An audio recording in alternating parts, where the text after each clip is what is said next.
Olá pessoal, dando continuidade, vamos fechar esse tema anterioridade penal com mais este bloco de questão de concurso público.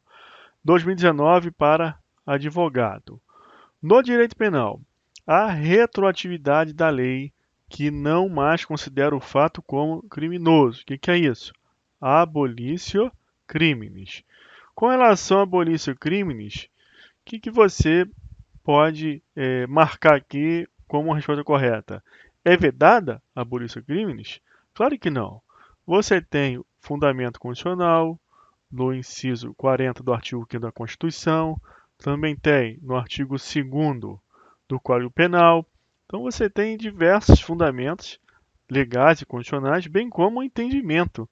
Não pode ser assim. Se uma lei posterior deixa de considerar uma conduta como típica, como criminosa, isso irá retroagir. Retroatividade da lei mais benéfica. É causa de extinção da punibilidade? É. Artigo 107, inciso 3 do Código Penal. É uma causa de extinção da punibilidade. Então, essa prova aqui, essa questão, quer testar a sua memória. Se você sabe que abolício crimes é uma causa de extinção da punibilidade. Então, tem uma pessoa que está cumprindo pena, é um apenado, extinguiu a punibilidade. Tem uma pessoa que está condenada por sentença transajulgada, extinção da punibilidade. Só que a pessoa está lá atrás, está respondendo um inquérito policial, ou seja, a sua autoria, ou seja, será que ela é culpada, poderá responder uma ação penal? Não tem nem ação penal. Para ter ação penal, tem que existir a justa causa da ação penal, que é a prova da materialidade, ou seja, o crime existiu ali, tem a materialidade, alguém praticou. Agora, quem é o autor? Aí você vai ter um indiciado lá pela autoridade policial.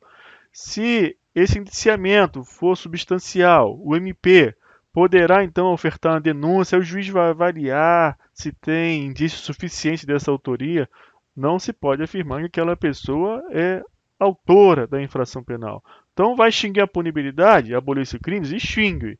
Só que com relação a quem não tem sentença penal condenatória, vamos verificar a hipótese de fato atípico. O fato não é típico.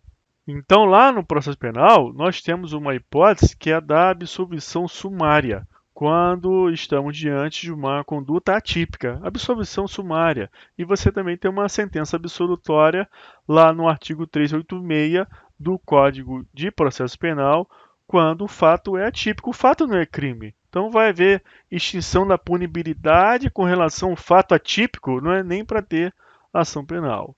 Então a resposta correta é a B, mas vamos analisar as outras. Representa caso de anistia? Não. Indulto?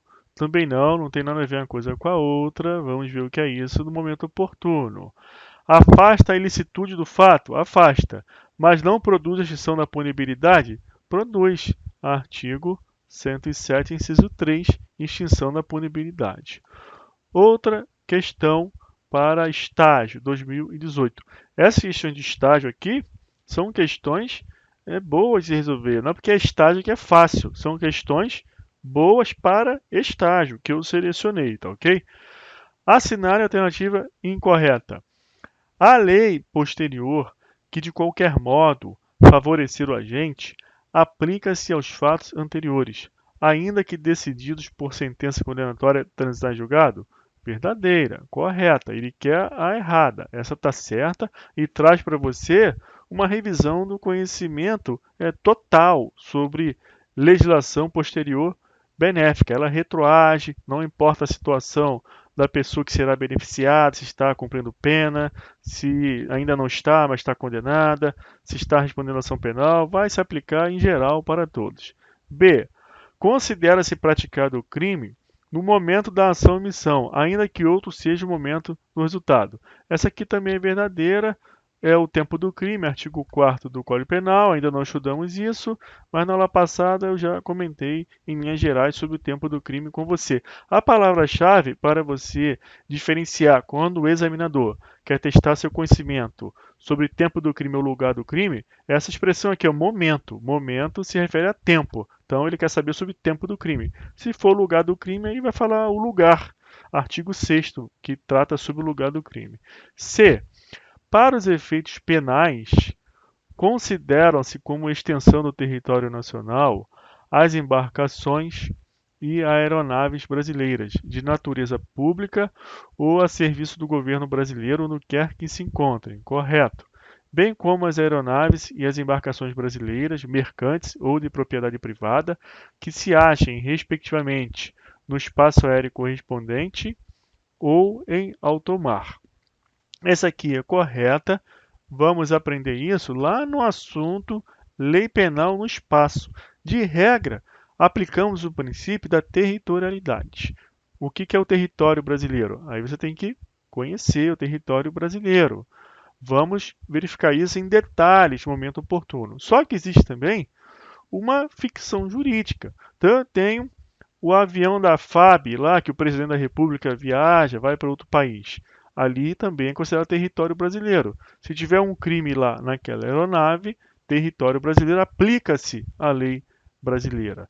Em alto mar você não tem Estado soberano, que tem soberania sobre aquele espaço. Então, ali também aplicar-se-á, esse navio que está em alto mar, aplicar-se-á a lei brasileira. E no espaço aéreo correspondente, também ali é território brasileiro. Então são ficções, é uma questão de memorização, também lógico, de entendimento, e você consegue aprender isso sem muito esforço. Tá? Lá nessas aulas de lei penal no espaço eu vou falar sobre essas coisas, detalhes, e te ajudar a memorizar com facilidade essas hipóteses.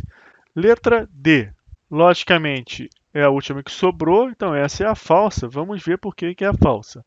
Na fase de execução da sentença condenatória, com a definição da culpa do condenado, não se aplica a lex meteor. Olha aquela expressão latina que eu falei que você tem que saber, porque os concursos públicos exploram tais expressões.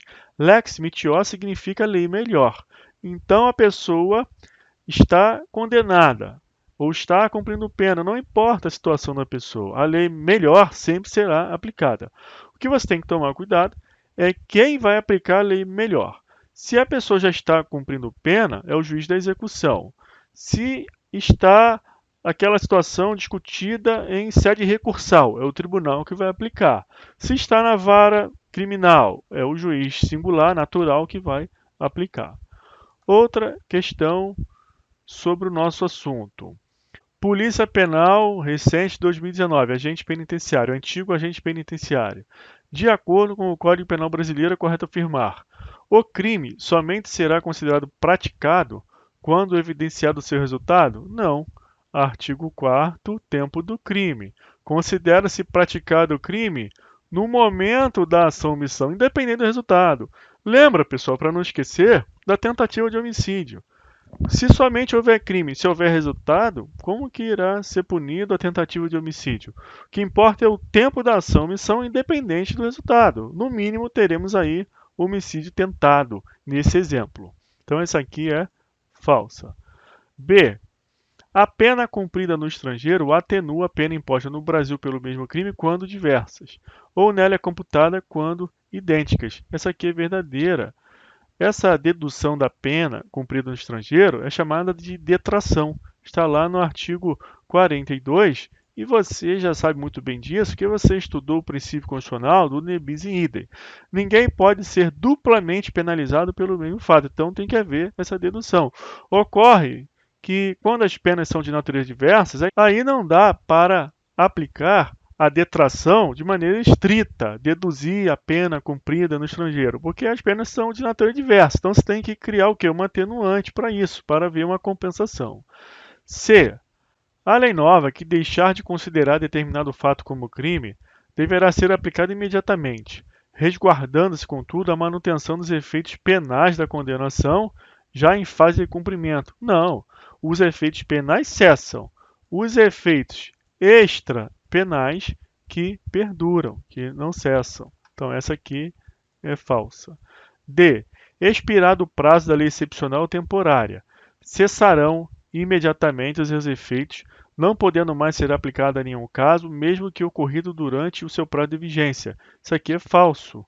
Aconteceu a conduta típica na vigência da lei temporária excepcional, houve a subsanção do fato à norma. A sentença vem depois do período de vigência dessas leis, não importa, haverá a sentença condenatória uma vez comprovada a autoria e a materialidade. Letra E.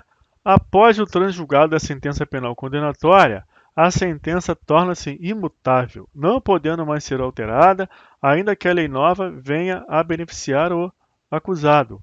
Falso. Isso aí você já tira de letra, sabe que essa alternativa está totalmente errada. A lei penal não retroagirá, salvo para beneficiar o réu acusado, o apenado. Então, o juiz da execução, se ainda tem sentença imutável e a pessoa já está cumprindo pena, o juiz da execução vai aplicar a lei melhor. Então, haverá extinção da punibilidade para essa pessoa, não importa a situação dela, se tem sentença, não está julgada ou não. Vamos agora resolver questões de nível mais difícil que eu selecionei. Quando eu falo nível difícil, é difícil com relação ao tema. Não tem como ter questão mais difícil do que isso aqui que eu peguei. Ah, professor, mas isso aí para mim é fácil. Sim, é o nível mais difícil que tem desses assuntos que eu selecionei e estou trazendo aqui para vocês. Essa primeira questão é para promotor de justiça. Então, em relação ao âmbito temporal de aplicação da lei penal, é incorreto afirmar que a lei penal mais benéfica é a única que tem extra-atividade. O que é extra-atividade? Extra-atividade é um gênero. Então eu tenho espécies, a retroatividade e a ultra-atividade. Você agora já lembra que extra-atividade é um gênero, porque as leis têm uma atividade normal. Ela tem um tempo para nascer, ela nasce em determinado momento e ela vai morrer quando for revogada. Isso é atividade normal. Agora, existe uma atividade extra.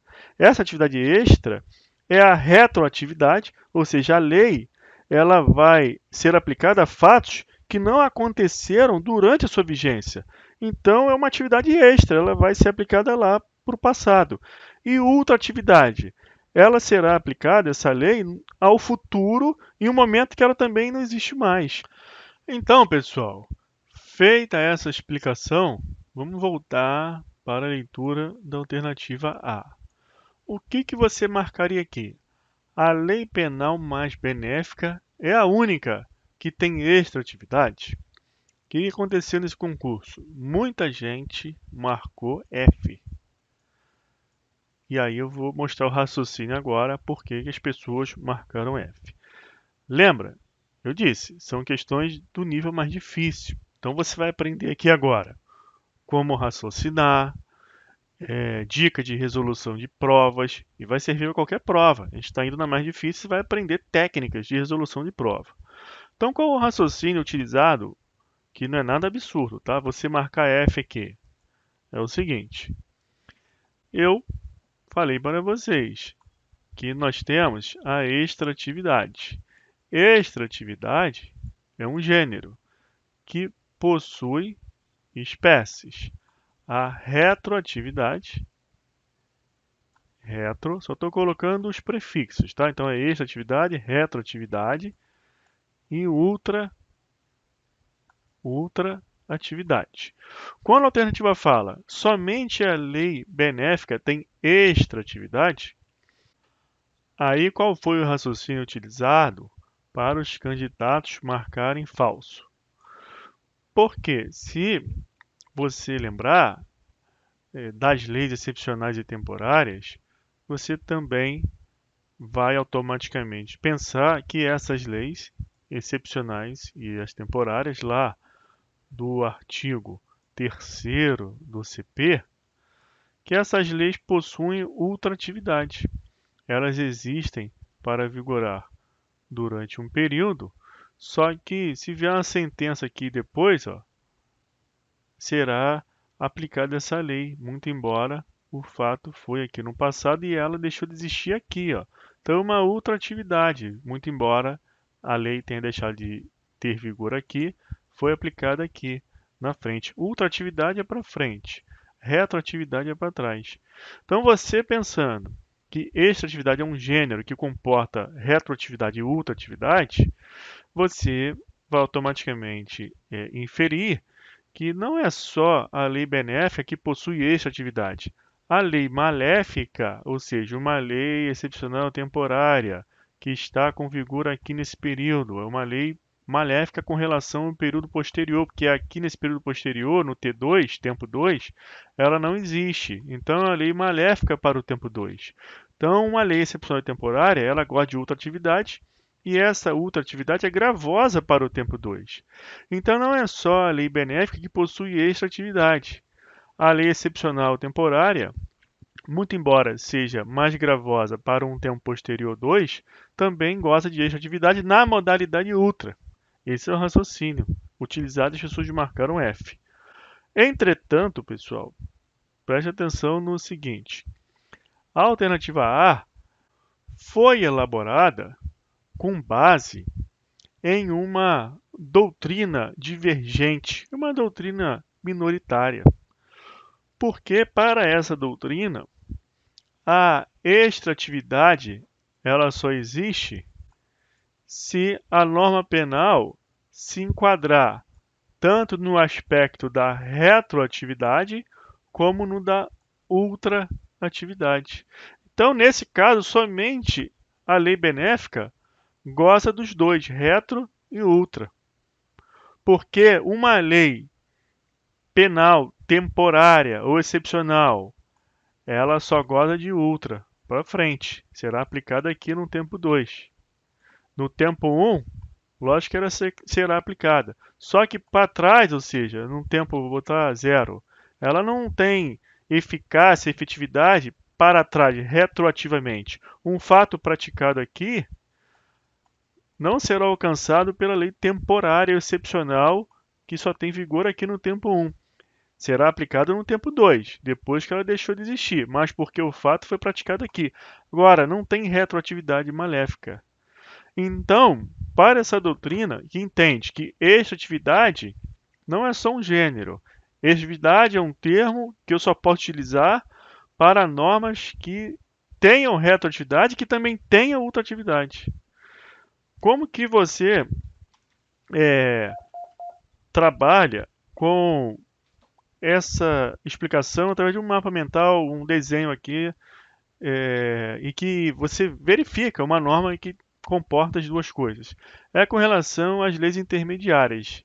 Lembra que eu falei, ó, das leis intermediárias? Então, eu tenho uma lei 1 aqui, ela serve para controlar os fatos jurígenos, os fatos ocorridos no mundo da vida, nesse tempo 1. Eu tenho aqui uma lei 2 para o tempo 2 e uma lei 3 para o tempo 3. Essa lei 1, ela é menos, ou seja, ela é pior que a lei 2. A lei 2, ó, ela é melhor. Eu coloquei um mais aqui para você entender que ela é melhor. Não é mais melhor, que no nosso português isso está errado. Mais melhor, é melhor. Aqui é pior. E a lei 3 é pior também. Qual das três leis são melhores? E o fato aconteceu aqui, ó. O fato jurígeno, o comportamento humano aconteceu aqui. Você, se está defendendo essa pessoa aqui, ó, como advogado, você quer aplicar a lei 2. Então, a lei 2, ela terá retroatividade benéfica para cá e ultraatividade benéfica para cá. É uma lei benéfica. Ela é dotada das duas coisas, retroatividade benéfica e ultraatividade benéfica. Se eu tenho um fato que ocorreu aqui, ó, na vigência dessa lei melhor, ultraatividade benéfica, ela vai para frente e será aplicada nesse caso aqui que aconteceu aqui, ó, dentro do seu tempo. Perfeito? Então, a lei intermediária, ela se presta para esclarecer essa doutrina que entende que essa atividade é um termo que só pode ser utilizado para leis intermediárias benéficas, para leis benéficas. Só que isso, pessoal, não é a melhor doutrina. A melhor doutrina é aquela que entende que esta atividade é um gênero, pessoal. Esta atividade é um gênero. É uma atividade extra da norma. Pode ser retro ou ultra. Então, as pessoas que marcaram lá na alternativa A, que é falsa, não viajaram não, raciocinaram. Entretanto, essa alternativa aqui foi considerada verdadeira. A lei penal mais benéfica é a única que tem extra-atividade. Por quê? Considerou-se que para ter extra-atividade tem que ter retra e ultra. E a lei temporária e a lei excepcional só tem ultra. Mas ultra é uma espécie de extra-atividade para aquela melhor doutrina que eu estou conversando com vocês. Aí que eu vou falar sobre técnica de resolução de prova. Por mais que você tenha estudado muito, você precisa evitar o impulso de sair marcando logo a alternativa sem ter lido as outras. Leia todas as alternativas, porque muitas questões trazem diversas alternativas, geralmente 5, né? A, B, C, D e E. E tem alternativa que é mais certa que a outra. Tem uma que é certa, mas tem outra que é mais certa. Então procure marcar sempre a mais certa. Vá em busca da alternativa mais certa. E é o que vamos fazer nessa questão para promotor de justiça. Olha a alternativa B. A lei excepcional e a lei temporária possuem em comum o regime específico da ultratividade gravosa. Essa aqui também foi V. Então aqui você já consegue fazer um comparativo aqui, ó, com o que eu expliquei acima. A lei excepcional ou temporária goza de ultratividade gravosa, mas para essa doutrina que está embasando aqui essa banca, você não tem extra-atividade da lei excepcional ou lei temporária, você só tem a ultra-atividade. Não considera a espécie, é uma coisa meio doida, né? Então aqui você já entendeu e tem mais esse conhecimento sobre essa doutrina minoritária aí. Por isso que eu também repito o que expliquei na primeira aula de dicas de estudo. Não deixe de ler jurisprudência, muito menos de resolver questão de concurso, porque na questão de concurso você vai lapidando essas coisinhas aí, essas arestas, como eu estou mostrando aqui. A lei excepcional e temporária possuem em comum o regime específico da ultratividade gravosa? Sim. A lei temporária excepcional, ela nasce aqui e termina aqui. A diferença da excepcional para a temporária é que a temporária, ela mesma traz uma data para ela deixar de ter vigor. E a lei excepcional não, depende de circunstâncias, tais como o exemplo da pandemia da Covid. Se tiver uma lei que diga que andar sem máscara é crime e que essa lei vigorará até o final da pandemia, você não sabe a data que a pandemia vai acabar. Essa é a diferença, mas uma hora acaba. E os fatos que aconteceram aqui, ó, serão penalizados com base nessa lei, mesmo depois do tempo de vigência da lei. Isso é a outra atividade gravosa.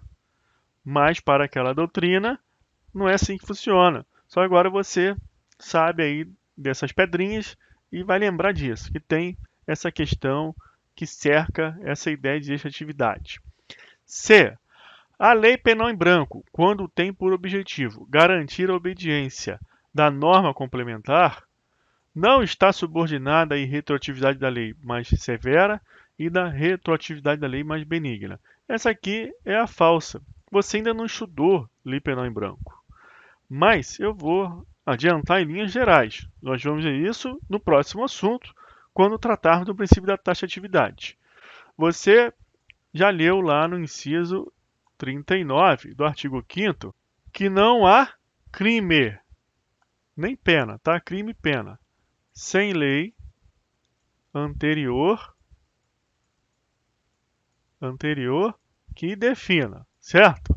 Então você tem que ter lei, princípio da legalidade, tem que ser anterior ao princípio da anterioridade.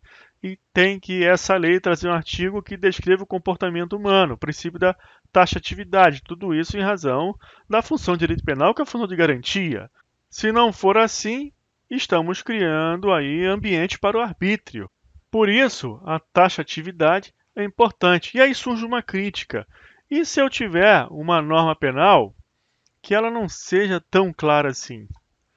Como é que a gente resolve esse problema? Aí eu vou dar um exemplo para vocês. Ó. Artigo 33 da Lei de Drogas, 11.343 de 2006. Olha o artigo 33. Transportar, trazer consigo, vender, adquirir, ter em depósito drogas. Opa! O que são drogas, pessoal? Aí você precisa de um complemento, tá vendo? Aí o que é dito? Que o princípio da taxatividade está violando o princípio da estrita legalidade, lá do inciso 39. Se você observar a questão de prova perguntando isso, se as normas penais em branco violam o princípio da estrita legalidade, você diz que não, porque a doutrina e a jurisprudência já se entenderam quanto a isso. Não viola. É possível que o legislador ele insira conceitos indeterminados em um dispositivo de lei para que o complemento legislativo resolva isso. É o caso da lei de drogas, que você terá a definição, a lista de drogas na portaria 344 de 98 da Anvisa, tá ok? Ó? Então você tem uma portaria que é da Anvisa, Ministério da Saúde, e essa portaria vai complementar o artigo 33. Aí, vamos lá pensando na questão. Isso é a norma penal em branco, porque é uma folha em branco, ela tem que ser preenchida para que o princípio da taxatividade seja respeitado, mas esse respeito vem de um complemento. No caso da lei de drogas, é a portaria 344/98 da Anvisa. Lá no caso dos crimes cometidos por funcionário público, tem lá, peculato. Aí você vai ter o quê? A definição de funcionário público no artigo 327 do CP.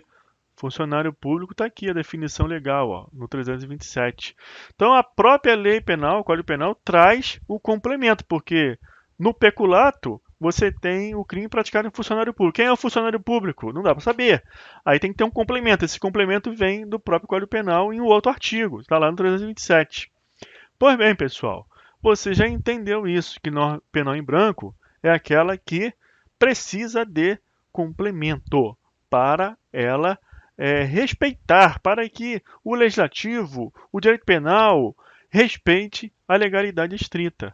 Mas não é que norma penal em branco viola e afronta a legalidade estrita, porque isso já foi definido pela jurisprudência e doutrina em que não. A questão é que precisa de um complemento. Aí vamos lá agora para a alternativa.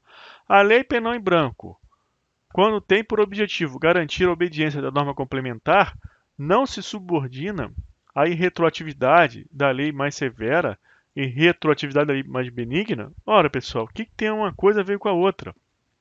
O princípio da irretroatividade da lei maléfica e retroatividade da lei benéfica está no inciso 40 do artigo 5º do rol de direitos individuais.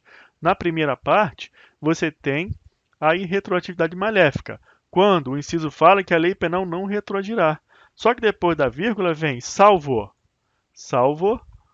para benefício do réu. Então aqui, depois da vírgula, você tem a retroatividade benéfica. Então a lei penal não retroagirá, salvo para beneficiar o réu.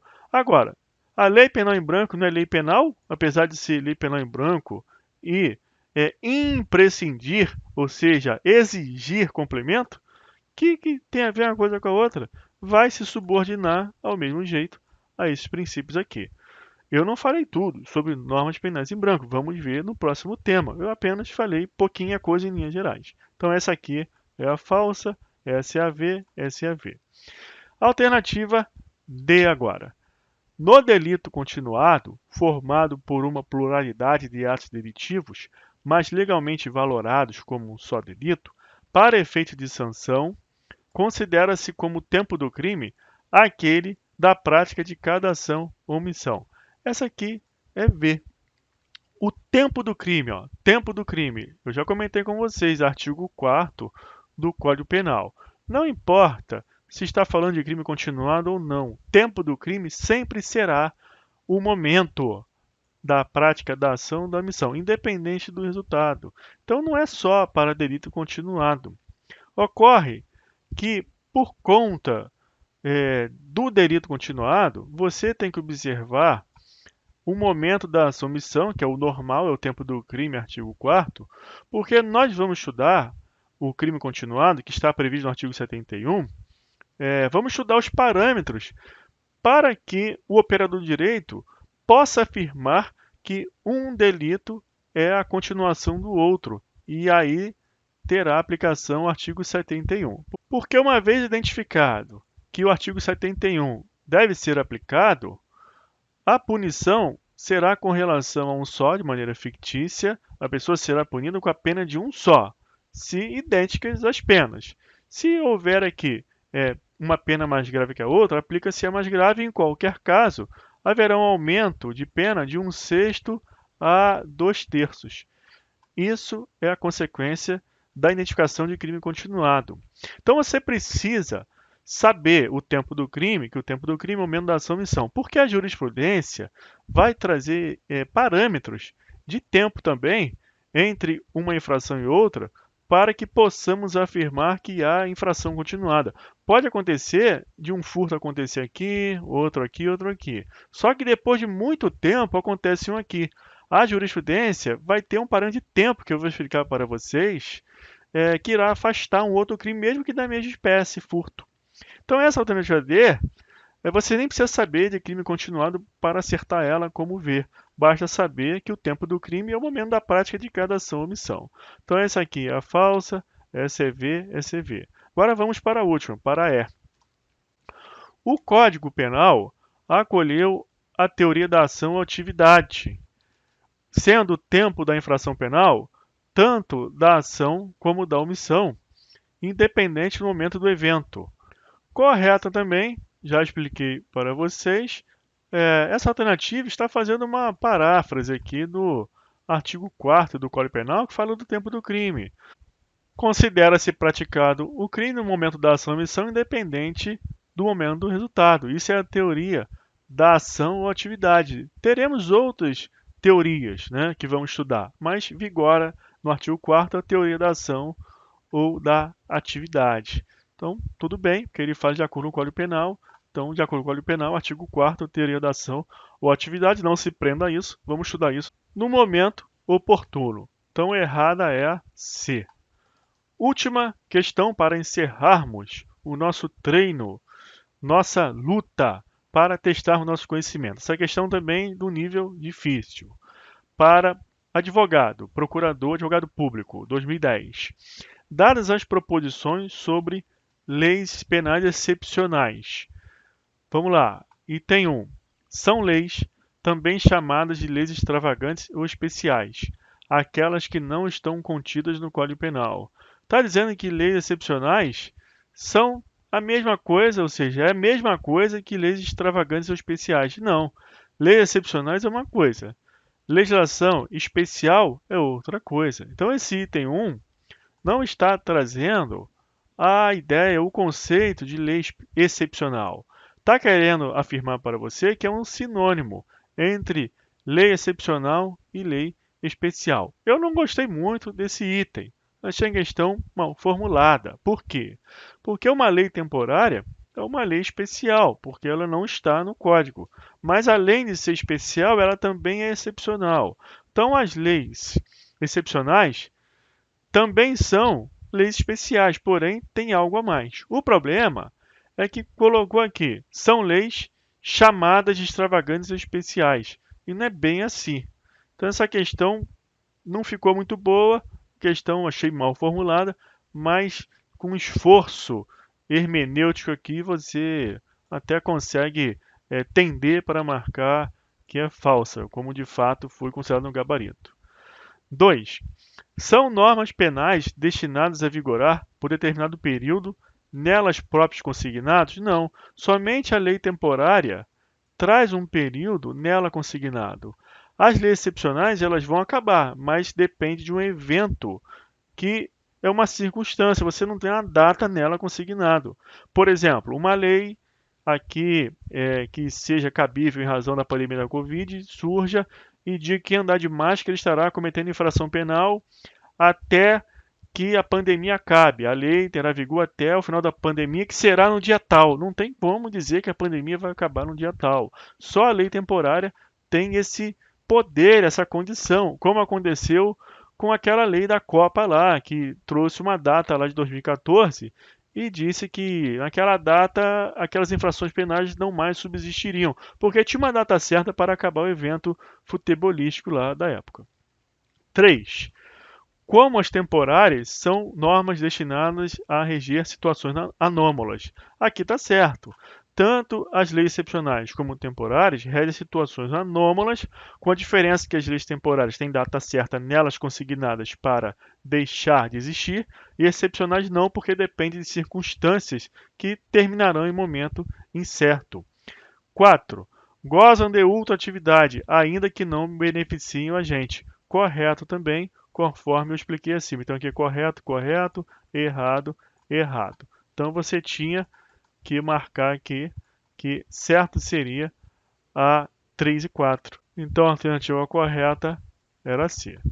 Então, pessoal, vamos ficar por aqui. Agora você é capaz de acertar todas as questões sobre o princípio da anterioridade penal e lei penal no tempo. Descanse e nos vemos no próximo assunto, princípio da taxatividade. Até lá, um abraço.